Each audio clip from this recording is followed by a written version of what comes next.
Thomas Soto. La morale de l'info, Raphaël Antoven. Bonjour Raphaël. Bonjour Thomas. La théorie du genre est l'une des armes de la guerre mondiale pour détruire le mariage. C'est le pape François qui l'a dit dimanche. Oui, alors guerre mondiale, c'est beaucoup dire quand même. Jusqu'ici, l'expression était réservée à des carnages qui ont fait des millions de morts.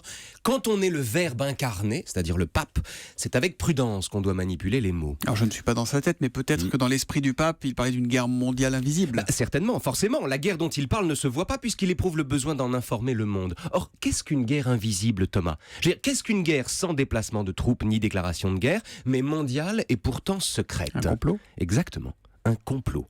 Avec tout le tralala des manœuvres cachées, des intentions sournoises. Parler de guerre mondiale ici, c'est offrir au complotisme la tribune de la basilique Saint-Pierre. D'autant plus qu'on voit mal à quel complot le pape François fait ici référence. Comme dans tout complotisme, c'est l'amalgame et la confusion qui règnent. Que sous-entend ici le pape François ?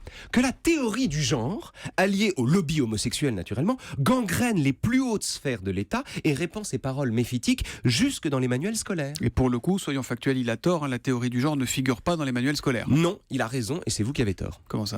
Mais écoutez, la théorie du genre, qui distingue donc le genre de quelqu'un de la forme de son sexe, apparaît pour la première fois, non pas dans les manuels scolaires, mais dans le banquet de Platon, qui est quand même au programme de terminale, à l'occasion du discours d'Aristophane, qui raconte qu'au commencement, à l'origine, nous n'étions pas des individus, mais des boules avec 2 têtes, 4 bras, 4 jambes, 2 sexes, et que c'est Zeus qui, d'un coup de foudre, nous a séparés de nous-mêmes et donné le désir insensé de ne faire qu'un avec l'autre, qu'il soit homme ou femme.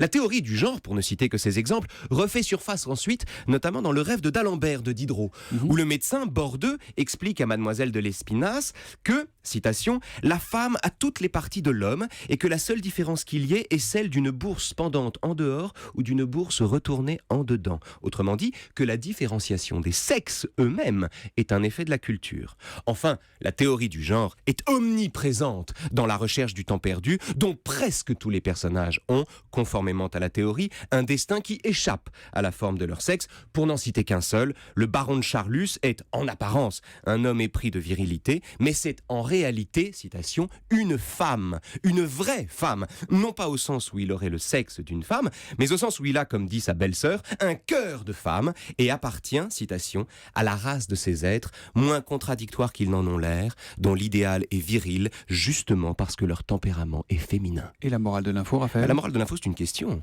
Faut-il, aux yeux du pape François et de nos amis de Vigigender d'ailleurs, et dans ce contexte donc de guerre mondiale, interdire tout simplement l'enseignement de Platon, Diderot et Proust à l'école ?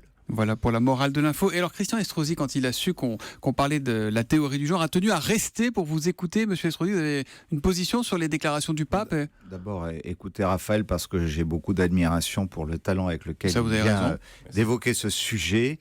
Et en même temps, dire à quel point je dénonce le mépris avec lequel Madame Najat Vallaud-Belkacem s'est adressée au pape.